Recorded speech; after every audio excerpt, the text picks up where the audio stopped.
Bowel cancer is the second highest cause of cancer death in New Zealand. And New Zealand's got a higher rate of bowel cancer than many other Western countries. Because it's one of those areas of the body that we don't talk about often enough. It is one of those silent killers almost, that if it strikes and if you develop symptoms, sometimes it's too late. So it's a major issue.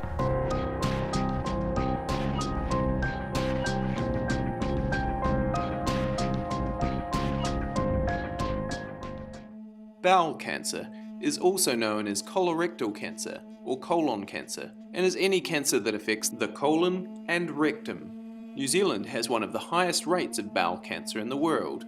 Bowel cancer affects people of all ages, and it is estimated that 1 in 18 New Zealanders will develop the disease in their lifetime. Over 3,000 New Zealanders are diagnosed with bowel cancer every year, and of those, 300 are under 50 years old. Statistics show that the Southern District has some of the highest rates of bowel cancer in the country.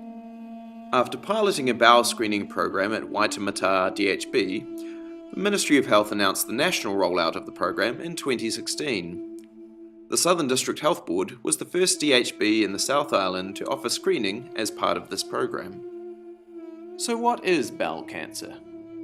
So bowel cancer is a malignant growth within the bowel wall, and it develops because of and scientific terms, there's a change in DNA, there's a change in genetics, there's a change in protein production, which makes cells grow quicker than they otherwise would. It usually develops from polyps. So polyps are they're almost mushroom-like growth that come out of the bowel wall. Like you could compare them to skin tags that people have on their skin. There are polyps and there are polyps. And the best analogy I can give you is freckles and moles. In that people can have freckles, and we don't really worry about freckles, but people can have moles, and they're the ones we're worried about. Just simply a polyp wouldn't give you any symptoms. Even a 2-3 centimeter polyp does not give you any visible symptoms. You probably feel well. One cell gets into 2 cells, probably takes somewhere between 70 and 120 days. 2 cells to become 4, another 120 days, and 4 to become 8. You need 100,000 cells to see it. A misconception that when people get a diagnosis, it's all happened very quickly, but in fact, there were many years before that diagnosis was made, before people became even symptomatic, that they may have had a precursor of cancer in their colon. When the polyps start to grow and invade that little bit deeper, that's when they turn from precancerous polyps into early stage cancers.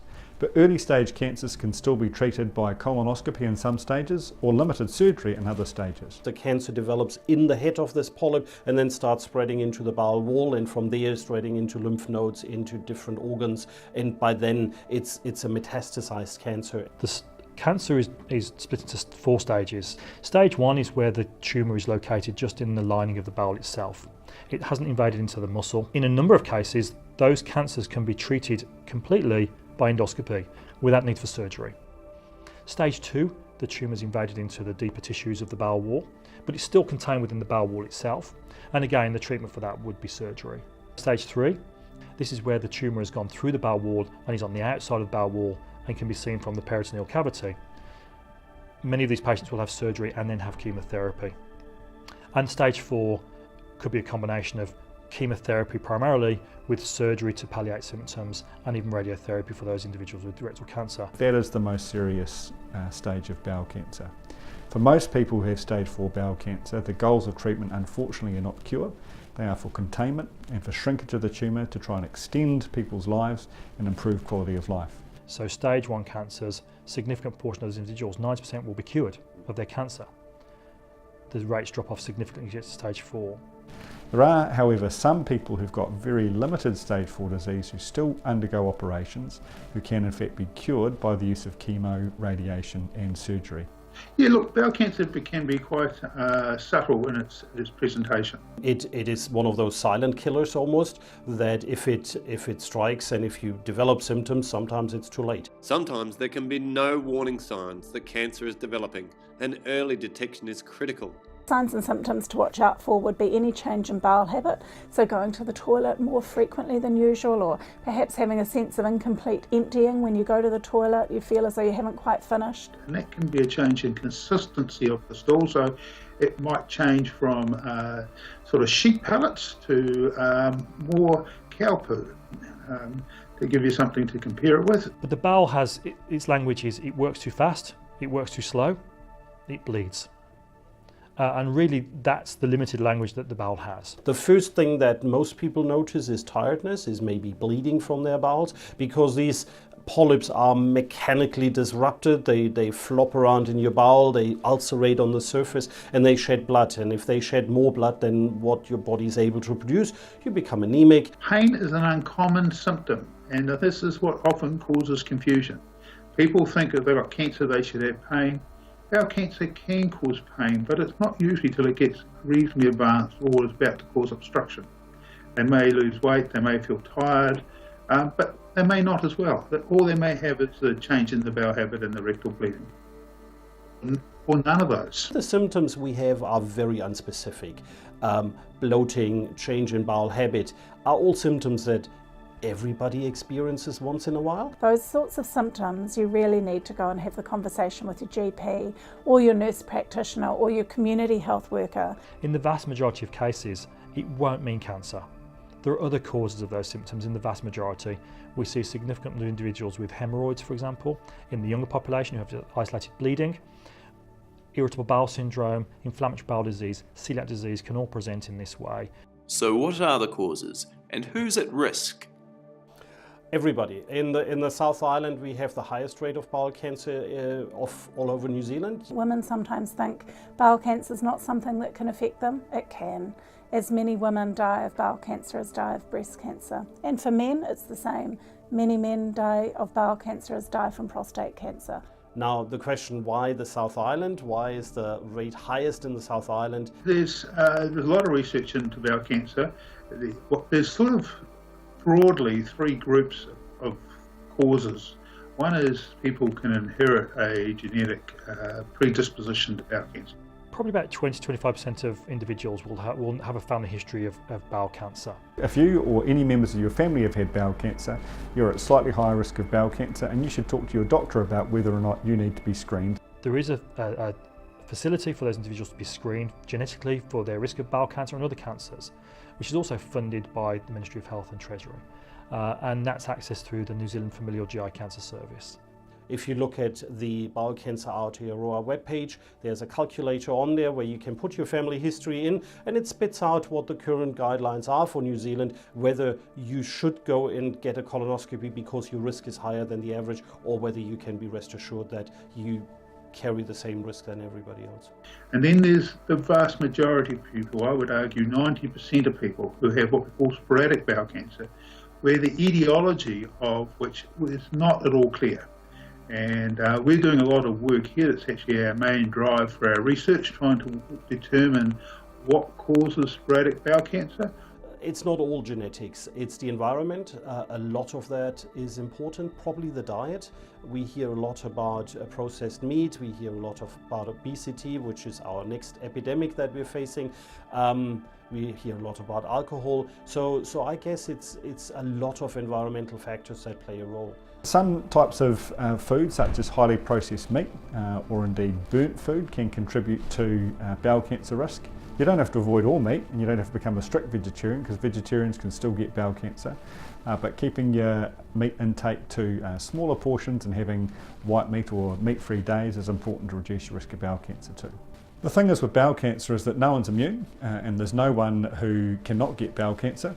Patients from the age of 60 onwards are probably much more likely to develop bowel cancer than the younger people. So we know that the younger you are, the less likely you are to get bowel cancer, but I've had patients in my experience in their 20s or 30s who've had bowel cancer too.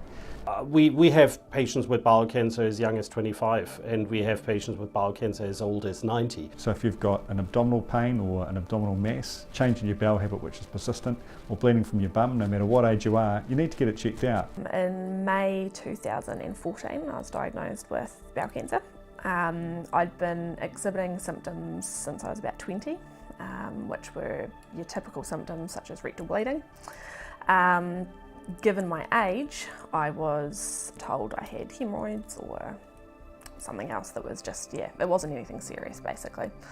So then over the 5 years, the symptoms got a lot worse. It actually got to the point where I was going to the bathroom 24 times a day. And it was at that point that my mother, thank goodness, figured out what was going on and accompanied me to the doctor and got a lot pushier. So she managed to get them to refer me through for a colonoscopy. 10% of people with bowel cancer are under 50. That may not sound like a large number, but that's one person a day. So it's in New Zealand. So that's quite a number. Also, it's that group that's increasing. That's not suggesting that everyone under 50 should be screened. It's just pointing out that there needs to be an awareness of symptoms. If you look at the statistics, there's certainly a significant increase from the age of 55 onwards. So that's why the bowel cancer screening program picked the age of 60 as the highest hit rate. Yeah, you're best to get your symptoms checked out no matter what age you are. If you have symptoms, you are outside the screening process, you should go and see your doctor. That's given whether there is a national bowel cancer screening program or not. Symptoms, as the slogan says, don't sit on your symptoms. So symptoms are important and should be investigated. Being a big softie takes training. I've gone to great lengths to become even softer while still being strong and reliable. The new me is bigger and softer than ever. Cotton Softs. Softness and strength you can trust.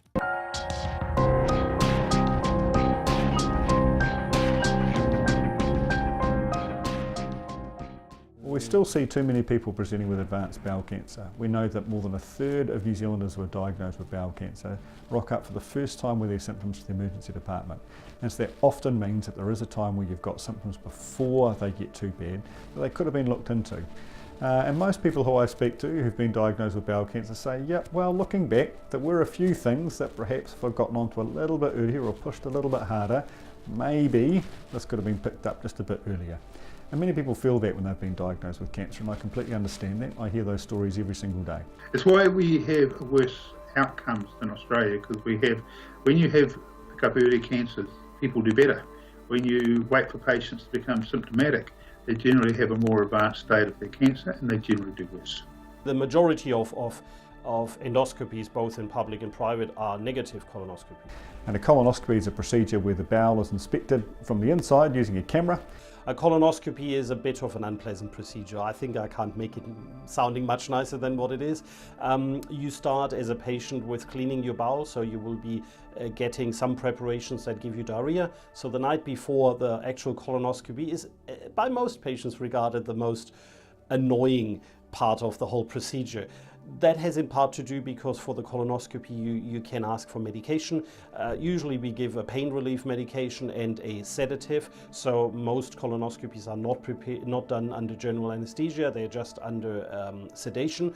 And any mushroom-like growths called polyps can be taken away. And that's fantastic. I mean, that's much better news than finding something. But even finding polyps and taking polyps out, rest assured, those polyps can't cause any cancers because they're gone. And if you are one of the few people who's diagnosed with bowel cancer, then it can be planned for treatment. Once the diagnosis is made, we stage the disease, which means we try and work out whether it's localised or widespread. And that gives us a goal for what treatment is. So obviously if you catch the cancer very early in life of the cancer that is, then your chance of cure is the highest, up to 95%. If you catch a bowel cancer in the very early stages, surgery, maybe even chemotherapy, but then it's done.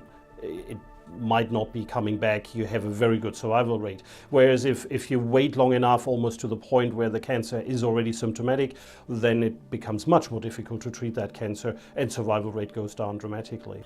In rectal cancer, some patients will have radiation first, then surgery, and then chemotherapy afterwards. But for a lot of people, all it involves is actually just straight up surgery. As an oncologist, my role comes after the cancer's been cut out.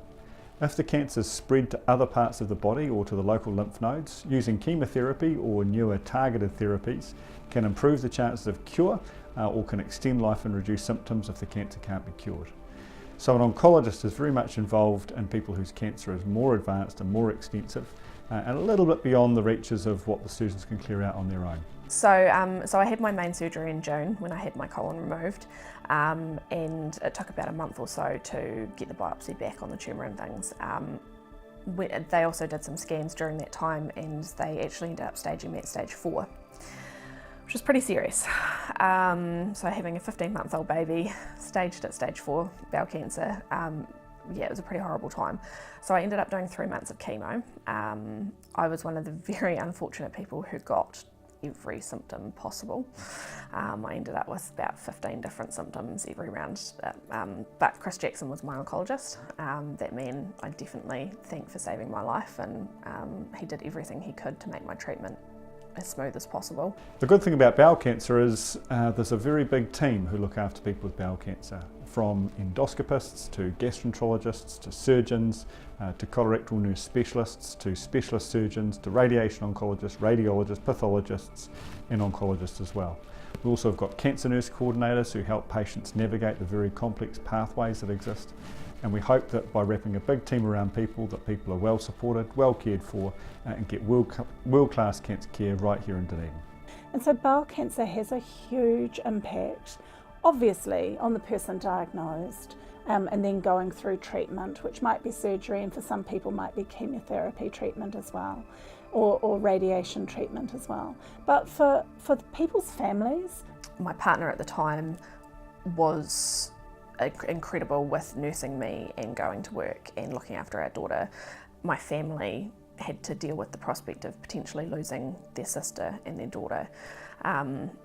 My daughter, for 2 years of her early life, you know, she was shipped around from place to place and staying at aunties, staying at grandparents because mum wasn't well enough, and the impact that it had on everyone around me was massive. The fact that people do require surgery, the fact they may require a stoma, they may require time off work, they may require medication for depression, for pain, for diarrhoea. There's many other aspects of a bowel cancer diagnosis that don't simply relate to a death from bowel cancer.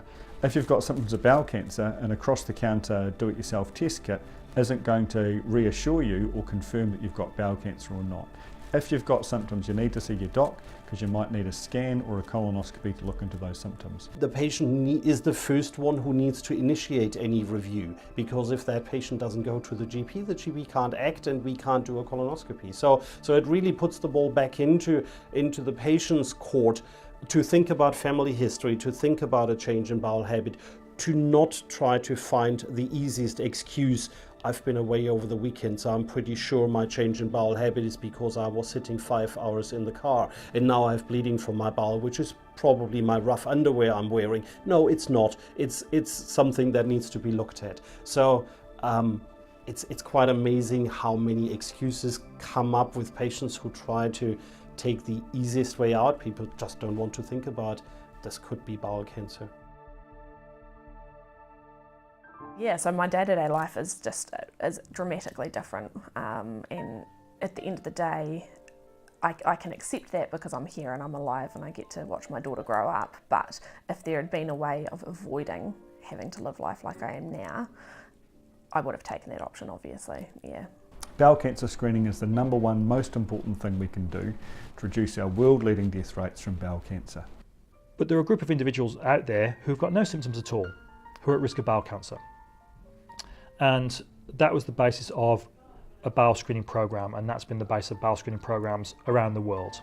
So symptomatic patients should not be part of the screening program. This is addressing patients that are well and healthy, at least to the outside, and have no symptoms whatsoever. The screening starts at the age of 60, so those patients, as a birthday present I guess, will get a kit sent to their home, and the kit they need to put some stool onto this test kit, then it goes back to the lab and it detects a certain amount of blood. So if that amount of blood is detected, then more or less automatically these patients are being invited to have a colonoscopy. By the time you recognise you've got bowel cancer, you've probably had something there for quite a few years. So it is and that sort of basis is why there's a role for screening, because there's something to find. So we'd already seen screening programs introduced in England, Scotland, America, Canada, Australia. There was nothing happening in New Zealand. So for the last 6 years, a pilot's been ongoing in New Zealand, based in Waitemata North Shore, and that was completed in 2017. And that showed a number of things. It showed that a bowel screening program could be successfully launched in New Zealand, that using occult blood testing was an appropriate way of doing that, with very high participation rates. In fact, I think the participation rates were higher than anywhere else in the world in the pilot phase. and that there'll be a significant mortality benefit to the New Zealand population, and it was cost effective. If you screen an asymptomatic population, you will find cancers that are very early in stage, and you can save those people's life. It's an invitational program. People don't have to invite themselves on, they'll be sent an invite. We would really like to see their age range extended to 50-year-olds as well in time, because we know that 50 to 60-year-olds are at risk of bowel cancer too, and they'll benefit from screening too.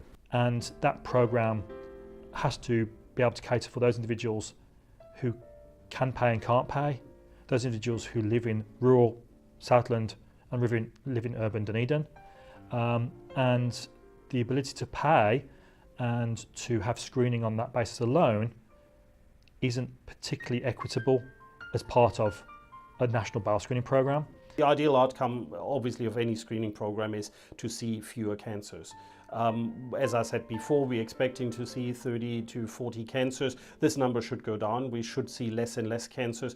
But what we really should be aiming for is seeing less advanced cancers.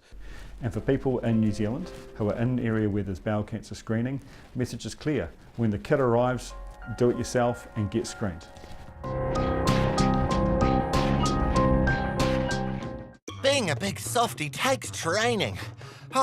I've gone to great lengths to become even softer while still being strong and reliable. The new me is bigger and softer than ever. Cotton Softs. Softness and strength you can trust.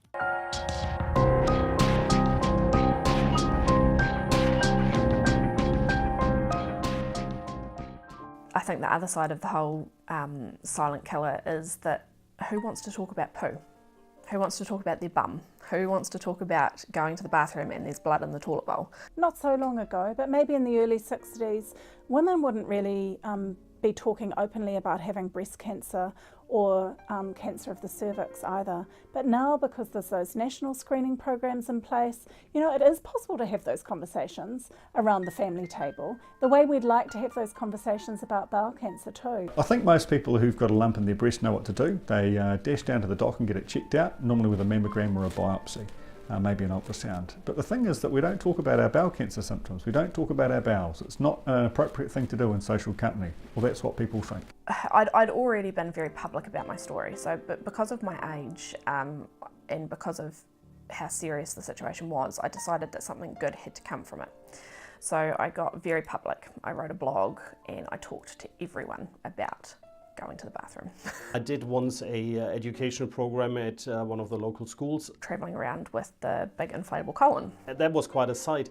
And following on from that, I had some people ringing me asking for bowel cancer screening. So obviously the kids went home, said, hey, we had this guy talking today about bowel cancer and this is what he said. So from the child we came to the adult. So Bowel Cancer New Zealand's a patient and family-led charity. We're formed as a group of people who've either had bowel cancer ourselves or are family members of people who've had bowel cancer. We formed back in 2010 to raise awareness about bowel cancer in New Zealand, because the good thing about bowel cancer, and I say this as someone who's had it myself, is that if it's caught in time, it's very treatable. So Bowel Cancer New Zealand says it's detectable, treatable and beatable, and that's what's so exciting about the new screening program. Well, the key message is really to embrace the opportunity of the bowel cancer screening program, and it's well publicized. We know that patients aged 60 and above should be invited for a bowel cancer screening test. One thing that's really important as part of the screening program is we've learnt from the Waitemata pilot that, you know, over 12,500 people didn't get an invitation to take part in screening as intended, really because their address details weren't up to date. You might have not been to a GP for several years because you didn't have to, which is fantastic news. But nevertheless, don't leave it all to the government or to us to find you. Be proactive and come forward. Have those conversations for yourself, but also for your children and your parents. So we need to be thinking in both directions, actually. The second message is obviously look at your family history. Maybe you don't need to wait for a screening program. Maybe you're already there with access to colonoscopies because your parents or your sisters or your children even had bowel cancer and you're entitled to a colonoscopy. Because your risk does increase if you've got a family history. So, you know, in my family, it's been both my dad and me. So my son needs to be really aware of symptoms. And the last message is obviously get your symptoms checked out. What are some ways to help prevent bowel cancer? So it's pretty much just what your mum always used to say. Knock off the ciggies, knock off the booze, have plenty of fresh fruit and vegetables, 5+ a day, and that's a way to reduce your chance of getting bowel cancer and to stack the deck in your favour. Reducing red meat ingestion to below 60 grams, reducing processed meat ingestion, and increasing fibre in the diet have all been shown to be useful. Making sure that we all do more than 3 hours of exercise per week and get our heart rates up will reduce our chance of getting bowel cancer. All of those cancer messages that apply to a whole range of cancers definitely apply to bowel cancer as well. For all of the people who I've met with bowel cancer, they would say to me, and they would say to you as well, if you've got symptoms that affect your bowels, get them checked out.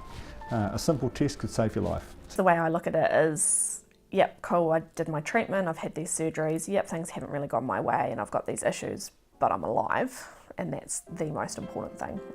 But if I had been able to do anything to avoid going through what I have gone through, e.g. not sitting on my symptoms, going to the doctor when I thought something was wrong. If you have symptoms, you are outside the screening process, you should go and see your doctor. That's a given whether there's a national bowel cancer screening program or not. Symptoms, as the slogan says, don't sit on your symptoms. We really, really need big programs to increase awareness of the program, the importance of taking part, and the symptoms generally. So Bowel Cancer New Zealand does a lot of awareness raising through our Bowel Cancer Awareness Month. During Bowel Cancer Awareness Week, we did have some people who heard those stories on the radio and got their symptoms checked out as a result.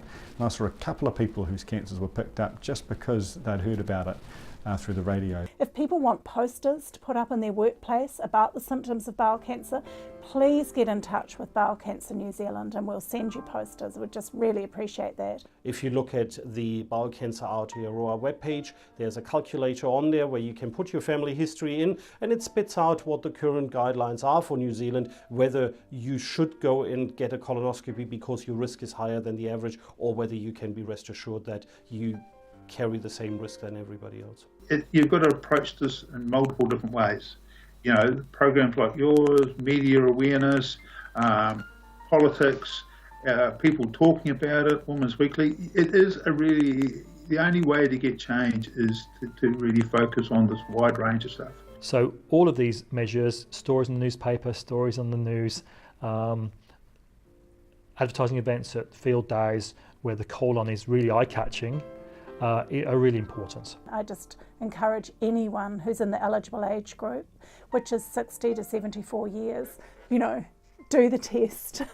And it's a simple test, it's easy to do in your own home. The results go to your GP who then give you the feedback. So just do it, for goodness sake, it could save your life, literally. Know your family history. Get your parents, your grandparents, your aunties, your uncles talking about their health. Push them to talk about their bowel habits. Is there any bowel disease that runs in the family? I mean, my motto is I'm going to get New Zealand talking about their poo. Know the symptoms, talk about it with your family, talk about it with the GP, save your life.